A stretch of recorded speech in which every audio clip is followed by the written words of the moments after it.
రైతులకు అండగా కేంద్ర రాష్ట్ర ప్రభుత్వాలు. రాజమండ్రి ఎంపీ పురంధరేశ్వరి.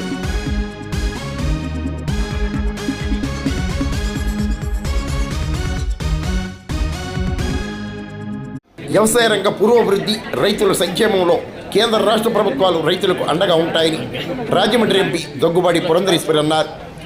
పెదపూడిలో బుధవారం అనపర్తి ఎమ్మెల్యే నల్లమిల్లి రామకృష్ణారెడ్డి అధ్యక్షతన నిర్వహించిన ఉద్యానవన శాఖ ఆధ్వర్యంలో రైతులకు పామ్టెక్ మొక్కల పంపిణీ సభలో ఎంపీ పురంధరేశ్వరి పాల్గొని ప్రసంగించారు. రాజమండ్రి అర్బన్ అథారిటీ చైర్మన్ బొడ్డు వెంకటరమణ చౌదరి తదితర నేతలు పాల్గొన్నారు.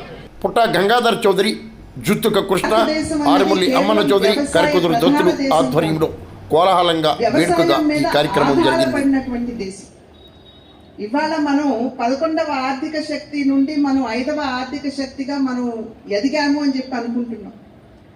ఆపరేషన్ సింధూర్ జరుగుతున్నటువంటి సందర్భంలో కూడా 5వ స్థానం నుండి మనం జపాన్ని అధిగమించి 4వ ఆర్థిక శక్తిగా ఇవాళ ప్రపంచం గుర్తించేటువంటి స్థాయికి భారతదేశం ఎదిగింది. రాబోయే ఇంకొక 3-4 సంవత్సరాలు జర్మనీ దేశాన్ని కూడా అధిగమించి 3వ స్థానంలోకి భారతదేశం వచ్చేటువంటి అవకాశం ఉన్నది. అయితే ఈ విధంగా మనం అభివృద్ధిలో ముందుకు దూసుకుపోతున్నామంటే మనం ఏదైతుందో జీడిపి అని మనం అది 8-9% ఉంటేనే మనం ఆ స్థాయికి వెళ్ళేటువంటి అవకాశం ఉంటుంది. అయితే ఆ స్థాయికి మనం చేరాలి అని అంటే వ్యవసాయ రంగంలో మనం కనీసం 4% ప్రగతిని మనం సాధించాలి. ఎందుకు అంతటి ప్రాధాన్యత, ఎందుకు మనం వ్యవసాయం మీద ఆధారపడి ఉన్నది మన దేశ ఎదుగుదల అంటే, నేటికి సైతం భారతదేశంలో జనాభాలో 85% వ్యవసాయం మీద ఆధారపడి ఉన్నారు. కాబట్టి వారికి వచ్చేటువంటి ఆదాయం వ్యవసాయ పరంగా వస్తున్నది. కాబట్టి ఇవాళ మనం 8-9% భారతదేశం ప్రగతిని సాధించాలంటే వ్యవసాయంలో 4% ప్రగతిని సాధించాలి. అటువంటి వ్యవసాయ క్షేత్రం, అత్యంత ప్రాధాన్యత కలిగినటువంటి వ్యవసాయ క్షేత్రం మన దేశంలో అనేక సవాళ్లను ఎదుర్కొంటుంది. వ్యవసాయం అని అంటే నాకు శ్రీశ్రీ గారి కవిత గుర్తుకొస్తుంది. పొలాలనన్నీ హలాల దున్ని ఇలా తలంలో హేమం పిండగా, జగానికంతా సౌఖ్యం నిండగా, విరామ మెరుగక పరిశ్రమించే బలం ధరిత్రికి బలి కావించే కర్షక వీరుల కాయం నిండా కాలువ కట్టిన ఘర్మజనానికి ధర్మజనానికి ఖరీదు లేదో అన్నారు శ్రీశ్రీ.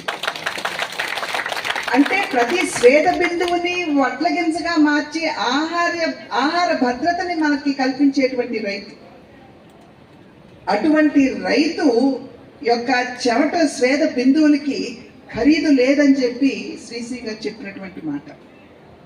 అంతటి గొప్ప స్థానాన్ని భారతదేశం రైతులకు ఇచ్చింది. జై జవాన్ జై కిసాన్ అన్నాం. మనకి ఆహార భద్రత లేనటువంటి సందర్భంలో 1965 ఆ దశకంలో రైతులందరూ కూడా నడుం కట్టి శాస్త్రవేత్తలతో భుజం కలిపి అడుగు ముందుకు వేసినటువంటి సందర్భంలోనే ఇవాళ భారతదేశం ఆహార భద్రతని అందుకోగలిగింది అనేటువంటి విషయం ఇది నిర్వివాదాంశం. సరే, దానిలో తప్పులేంటి ఒప్పులేంటి ఇవన్నీ మనం ఇది చర్చించేటువంటి సమయం కాదు. కానీ రైతు సుభిక్షంగా సంతోషంగా ఉంటేనే ఇవాళ భారతదేశం ఏదైతే ప్రగతిని ఆకాంక్షిస్తుందో ఆ ప్రగతిని సాధించలేదు అనేటువంటి విషయం. అయితే మనం చూస్తున్నాం ఈ మధ్య కాలంలో వచ్చినటువంటి మనకు ఎదురైనటువంటి పర్యావరణ మార్పులు. సకాలంలో మనకు వర్షాలు పడటం లేదు. ఎప్పుడైతే మనం వర్షం వద్దు అనే అనుకుంటున్నామో అప్పుడు వర్షాలు పడుతున్నాయి. కనుక క్లైమేట్ చేంజ్, పర్యావరణ మార్పు అనేది ఇవాళ ఒక సత్యం అనేటువంటి విషయం మనం ఇక్కడ గమనించి దానికి అనుగుణంగా ఇవాళ రైతులు కూడా సాగు పద్ధతుల్ని పండించేటువంటి పంటల మీద కూడా దృష్టి కేంద్రీకరించవలసినటువంటి అవసరం ఉంది. కనుకనే ఇవాళ రైతు శాస్త్రవేత్త, వ్యవసాయ శాస్త్రవేత్త వీరిరువురు కూడా కలిసి సమన్వయం